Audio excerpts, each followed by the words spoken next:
John here from Anatomy Bootcamp, and in this video we're going to be discussing the cranial nerve pathways, walking you through each individual nerve. This is going to be a fantastic lesson for you to come back to once you've gone through all the head and neck lessons and learned about the individual cranial nerves on their own.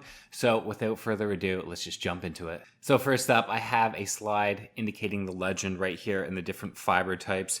So you can see our motor fibers are going to be highlighted in red, sensory fibers in green. We have special sensory. These are things like taste, sight and smell, hearing, balance, those sorts of things. Those are going to be highlighted in orange.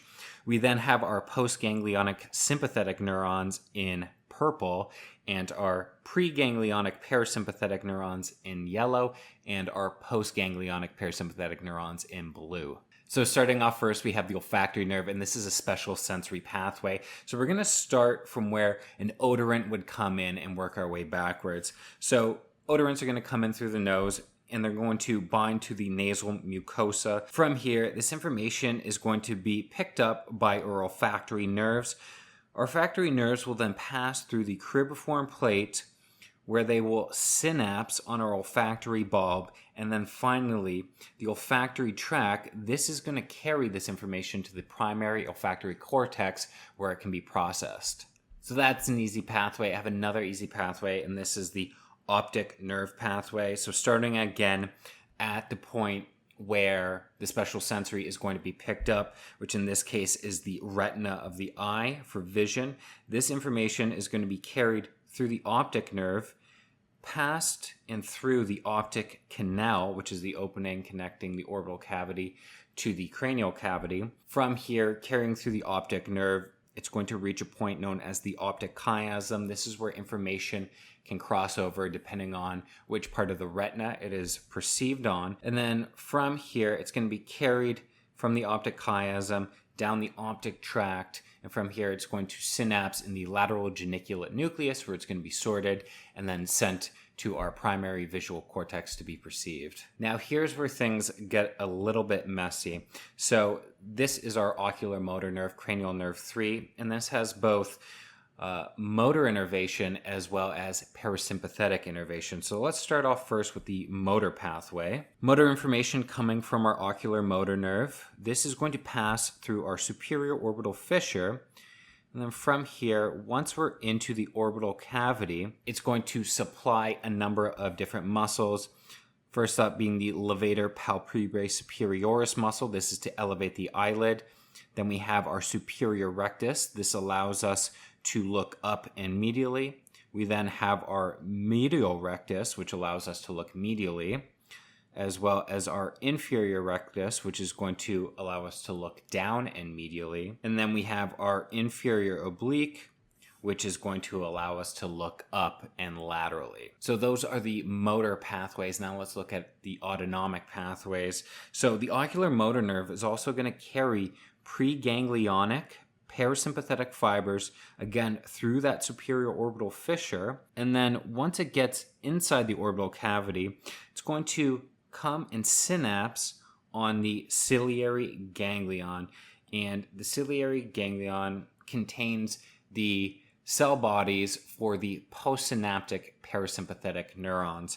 So once they synapse in the ciliary ganglion, these postsynaptic parasympathetic neurons will then be carried to the ciliary body located in the eye, as well as the sphincter pupillae located within the eye. So the ciliary bodies, this allows you to round the lens for nearsighted vision, and the sphincter pupillae allows you to constrict the pupil and let less light in. Now these parasympathetic postganglionic fibers, these are carried through the short ciliary nerves. Now it's also worth noting, even though it doesn't come from the ocular motor nerve, we actually have sympathetic information coming to the eyeball to counteract those parasympathetic innervations. Now this parasympathetic information is coming from the internal carotid plexus.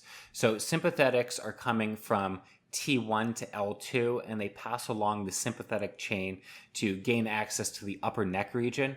There you'll find a superior cervical ganglion where these preganglionic sympathetic neurons will synapse. Once they reach that sympathetic ganglion, then those postsynaptic sympathetic neurons are going to hitch a ride along the internal carotid artery to gain access into the cranial cavity region so they can supply other structures.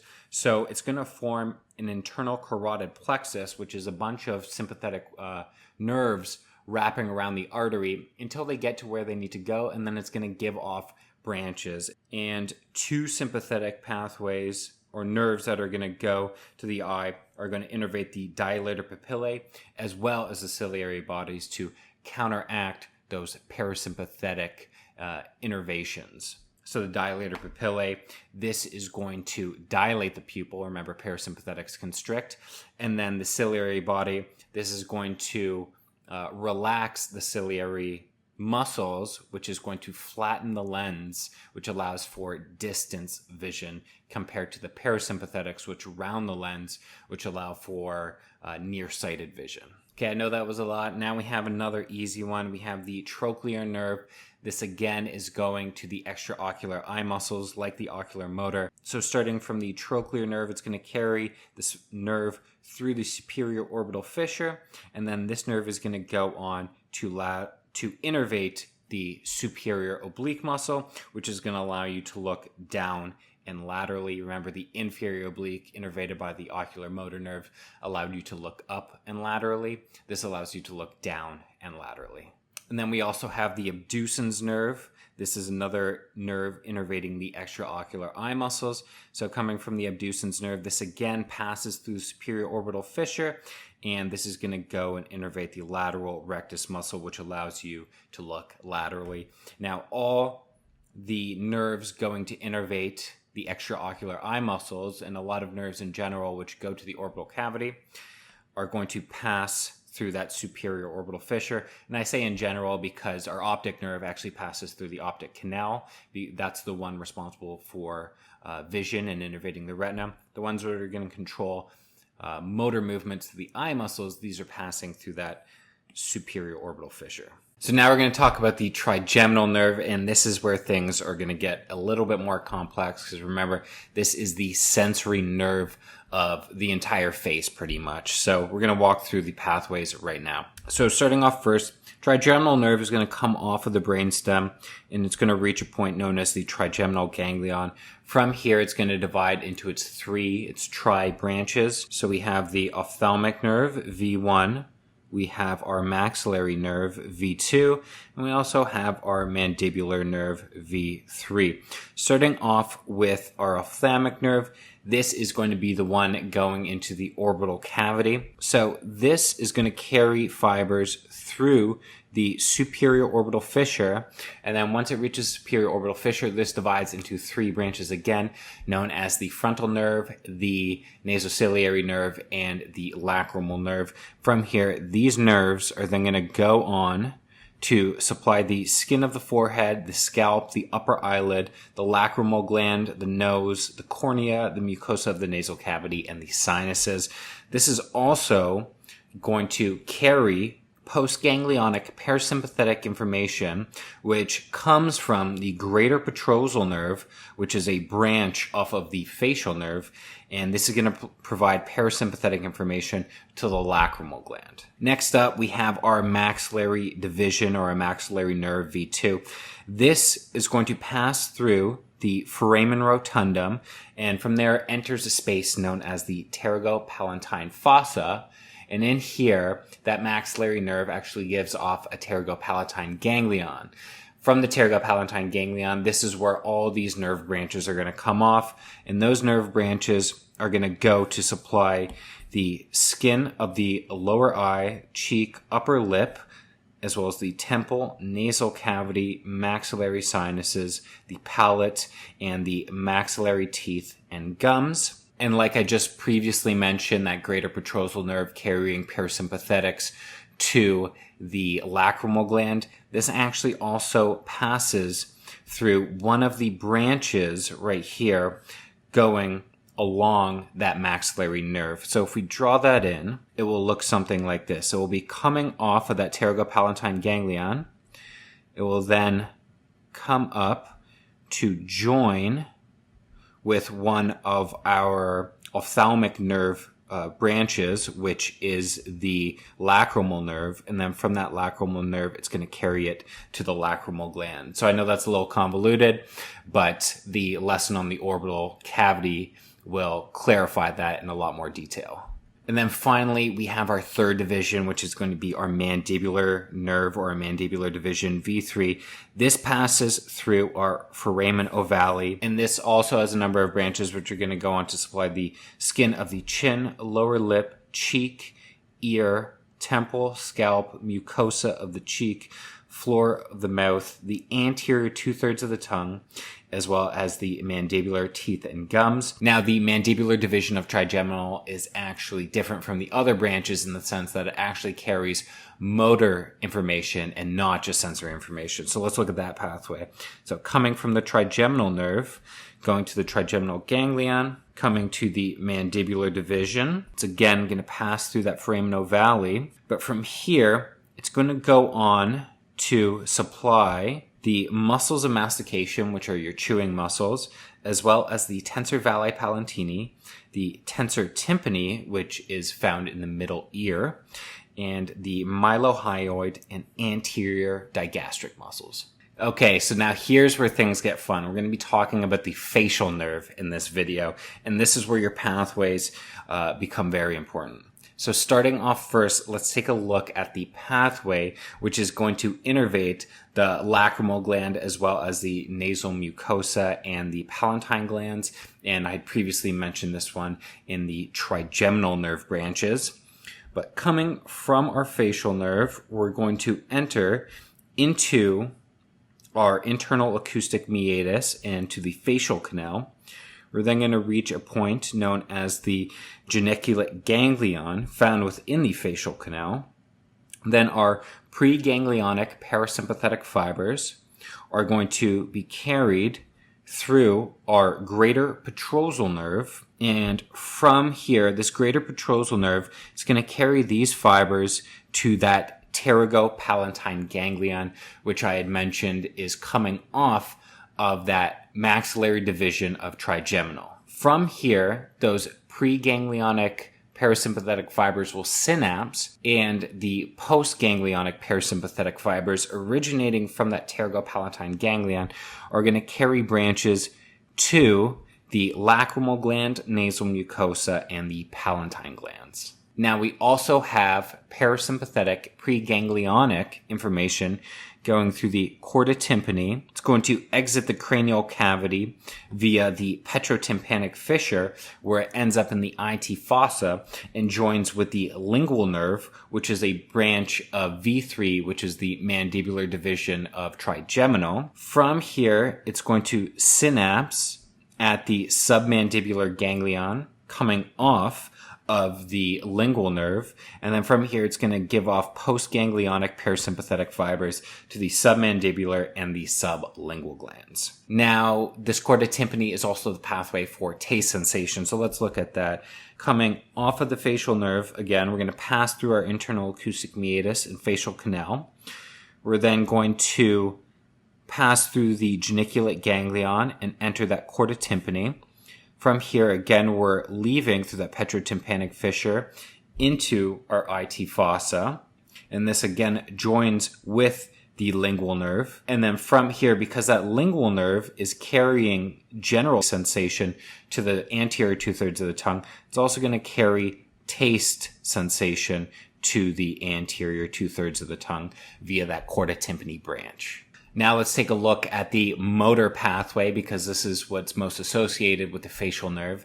It innervates the muscles of facial expression. So coming off of our facial nerve, entering through that internal acoustic meatus and facial canal again, passing through our geniculate ganglion, we're going to have motor fibers coming down. One fiber is going to provide motor innervation to the stapedius. So we have the nerve to stapedius here, which is another middle ear muscle. And then we're also going to have branches which are going to leave through the stylomastoid foramen and go on to provide motor innervation to the muscles of facial expression. So these are all the muscles which are found superficially on your face, which allow you to make facial expressions. And then finally, we have our last pathway, which is our sensory pathway. Again, coming from the facial nerve, entering through the internal acoustic meatus and facial canal, passing through the geniculate ganglion. It's going to follow a similar pathway as the motor nerves, which innervate facial expression, exiting through that stylomastoid foramen. But now these are going to go on to provide sensory innervation to the external acoustic meatus, which is the opening around your ear, as well as the tympanic membrane. So the tympanic membrane, this is your eardrum. So it's going to provide sensory innervation to the lateral aspect of the tympanic membrane. Now, I know that's a lot, but it's important that you understand all the pathways that a specific cranial nerve is doing. This one is kind of the exception in the sense that it doesn't do just motor or just sensory or just parasympathetic, but it does all of them tied into one. So this is a good chart for you to refer back to once you've learned more details about the facial nerve. So now to contrast the facial nerve, we have the vestibulocochlear nerve, which is a little bit easier. The vestibulocochlear nerve, like the facial nerve, passes through the internal acoustic meatus. This then is going to divide into two branches. We have the cochlear nerve as well as the vestibular nerve. The cochlear nerve, this is going to go on to innervate the cochlea, which allows you to hear. And then the vestibular nerve, this is going to go on to innervate the saccule, utricle, as well as the semicircular canals, which allows you to process balancing and equilibrium. So now we're going to talk about the glossopharyngeal nerve, and like the facial nerve, this one has a bunch of different branches which are carrying a whole bunch of different types of information. So we're going to start off simple. We'll start off with the motor branch, and the glossopharyngeal nerve only does one muscle which it provides motor innervation to. So coming from our glossopharyngeal nerve, it's going to pass through the jugular foramen. It's then going to descend down the stylopharyngeus, which is the muscle that it's going to provide motor innervation for, and that's the only muscle it provides motor innervation for. So next we'll do special sensory, and it's going to provide special sensory to the posterior 1/3 of the tongue, as well as the carotid body and sinus. So coming from our glossopharyngeal nerve, it's going to give off a branch to the posterior 1/3 of the tongue for taste sensation, and then it's also going to give off a branch to the carotid body and sinus, and these are found at the bifurcation where the common carotid divides into the internal and the external carotid arteries, and in there you have like baroreceptors and chemoreceptors, which measure blood pressure and chemical concentrations of like O2 and CO2 and those sorts of things. So those are the special sensory pathways. Now let's follow the sensory pathways. Again, coming off of glossopharyngeal through the jugular foramen, we're going to have a branch going directly to supply sensory information to the pharyngeal mucosa of the oral pharynx, and it's carried through the pharyngeal nerve to get to the pharyngeal mucosa. And then we're also going to have another branch coming up and providing general sensation to the posterior 1/3 of the tongue. So we have a special sensory branch, which is going to do taste, and a general sensory branch, which is going to do just general sensory. So the glossopharyngeal nerve does both taste and sensory to the posterior 1/3 of the tongue, or the anterior 2/3. The sensory was done by the trigeminal nerve, and the taste was done by the facial nerve. So that's why this is highlighted here. And then we also have a sensory branch known as the tympanic nerve coming through the middle ear and joining into the tympanic plexus. And from there, it's going to provide sensory innervation to the mucosa of the tympanic cavity, as well as the mastoid antrum. So in your mastoid process, you have a bunch of like air-filled spaces, and those are lined with mucosa, and the glossopharyngeal nerve is providing sensory innervation to that mucosa. So those are all the sensory pathways. Now, the final pathway is going to be our autonomic pathway. Starting off first, we're going to have our preganglionic parasympathetic nerves coming from our glossopharyngeal nerve, exiting through our jugular foramen. These are also going to pass through the middle ear, bypassing that tympanic plexus, and they're going to leave now as the lesser petrosal nerve. So the lesser petrosal nerve, this is going to carry that preganglionic parasympathetic innervation through the foramen ovale into the IT fossa, where it's then going to synapse onto the otic ganglion. And found within the otic ganglion, this is where you're going to have your postsynaptic parasympathetic fibers, which are then going to carry that parasympathetic innervation to the parotid gland. And this parotid gland is going to allow for an increase in saliva production when it's parasympathetically activated. So these are all the pathways of the glossopharyngeal nerve. And then we have the vagus nerve, and I promise this is the last convoluted pathway that we're going to be covering in this video, but this too has motor, sensory, and parasympathetic pathways, so we're going to cover those now. So starting off with our autonomic parasympathetic pathway, coming from the vagus nerve, this is going to exit through the jugular foramen. This is then going to descend down into the thorax and pass into the abdomen, and this provides the thoracic and abdominal viscera with parasympathetic innervation. Now, the postganglionic parasympathetic neurons are found in ganglia located on the actual organ that they are supplying parasympathetic innervation to. So that's why you just see the preganglionic pathways drawn out here. And now we also carry sensory innervation to these thoracic and abdominal viscera as well. So now let's talk about the other sensory pathways that the vagus nerve carries. So again, as this vagus nerve descends down, it's going to give off a branch, which is the superior laryngeal branch. And this superior laryngeal branch has both motor and sensory. We're looking at the sensory right now. So the sensory nerve is going to turn into the internal laryngeal nerve, which is going to enter into the larynx and provide sensory innervation to the laryngopharynx and the mucosa of the larynx above the vocal cords. Now, what does sensory innervation below the vocal cords? Well, that's going to be a branch coming off of our recurrent laryngeal. So again, this recurrent laryngeal nerve is going to have both motor and sensory, but the sensory innervation is going to, again, provide sensory to the laryngopharynx as well as the mucosa of the larynx below the vocal cords. So now that we have those drawn out, let's take a look at the motor pathways that those also carry. So motor coming down from our vagus through the jugular foramen.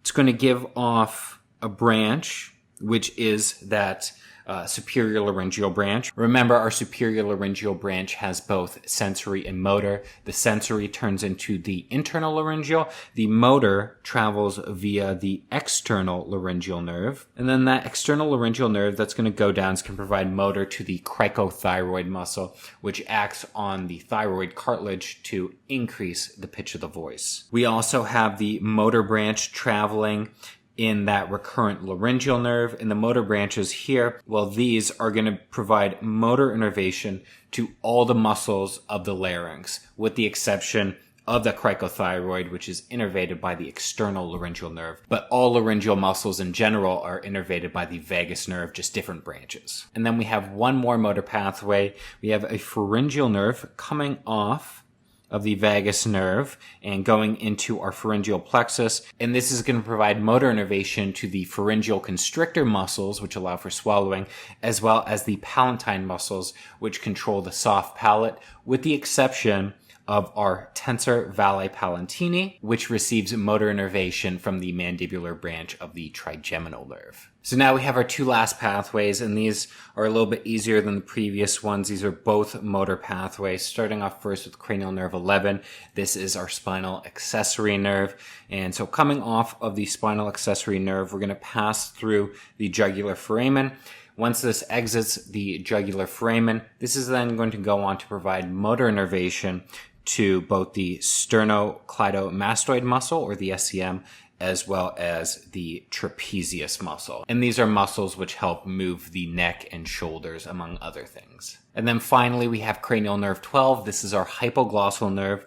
So coming off of the hypoglossal nerve, we're going to pass through our hypoglossal canal.